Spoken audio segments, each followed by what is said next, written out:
Big Boss season 12ನ second runner up ನಮ್ಮ Kichcha boss ಚಪ್ಪಾಳೆ ಪಡೆದ ನಮ್ಮ Ashwini Gowda ma'am fire brand lady don ನಮ್ಮ ಅಶ್ವಿನಿ ಮ್ಯಾಮ್ನ ಮೀಟ್ ಮಾಡಿದ್ವಿ. ಅದು ಯಾವಾಗಂತ ಯೋಚನೆ ಮಾಡ್ತಿದ್ದೀರಾ, ಫಿನಾಲೆ ಮುಗಿಸ್ಕೊಂಡು ನೆಕ್ಸ್ಟ್ ಡೇನೇ ಅವ್ರನ್ನ ಎಂಟ್ರಿ ಮಾಡೋದು ಮಸ್ತಾಗಿತ್ತು. ನಿಜ ಸೀರಿಯಸ್ ಆಗಿ ಎಷ್ಟು ಹಂಬಲ್ ಪರ್ಸನ್ ಅಂದರೆ ನೀವು ಅವ್ರನ್ನ ಪರ್ಸ್ನಲ್ಲಾಗಿ ಮೀಟ್ ಮಾಡಿದ್ರೆ ಮಾತ್ರ ಗೊತ್ತಾಗೋದು ಅಂತ ಹೇಳ್ತಾ, ಒಂದು ಏನು ಅರ್ಥ ಆಗುತ್ತಂದರೆ ಒಬ್ಬ ವ್ಯಕ್ತಿ ಬಗ್ಗೆ ತಿಳ್ಕೋಬೇಕು, ಅವ್ರ ಬಗ್ಗೆ ಫುಲ್ಲು ಪೂರ್ತಿ ಗೊತ್ತಾಗಬೇಕಂದ್ರೆ ಒಂದು ಅವ್ರನ್ನ ಪರ್ಸ್ನಲ್ ಆಗಿ ಹೋಗಿ ಮೀಟ್ ಮಾಡಬೇಕು.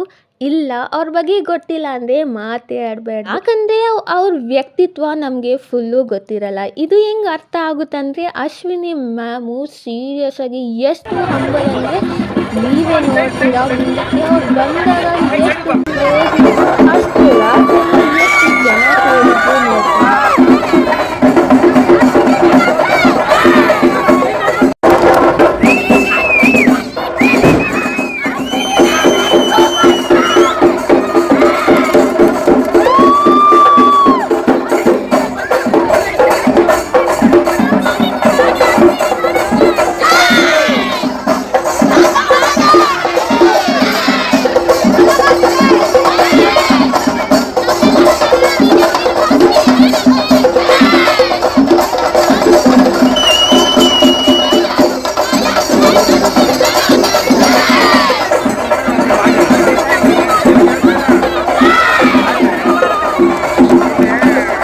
ರಾತ್ರಿ ಆಗಿದ್ರು ಅವ್ರ ಕ್ರೇಜ್ ಅಂತೂ ಯಾವತ್ತೂ ನಿಲ್ಲಿಲ್ಲ.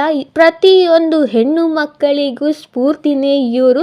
ಯಾಕಂದರೆ ಎಷ್ಟೇ ಯಾರೇ ಅಡ್ಡ ಬಂದರೂ ತಾನೊಬ್ಬರೇ ನಿಂತ್ಕೊಂಡು ಗೆದ್ದು ಬಂದಿರಂತಲೇ ಹೇಳ್ಬೋದು. ಅವ್ರ ಎಂಟ್ರಿ ಅಂತೂ ಮಸ್ತ್ ಗ್ರ್ಯಾಂಡ್ ಆಗಿತ್ತು. ನಿಜ ಸೀರಿಯಸ್ ಆಗಿ ಅಷ್ಟೇ ರಾತ್ರಿ ಅಂತ ಯಾರೂ ಹಿಂದೆ ತಿರುಗಿ ನೋಡಿಲ್ಲ. ಎಲ್ಲರೂ ಬಂದು ಸೇರಿದ್ರು ಅವ್ರ ಮನೆ ಮುಂದೆ. ನೋಡಿ,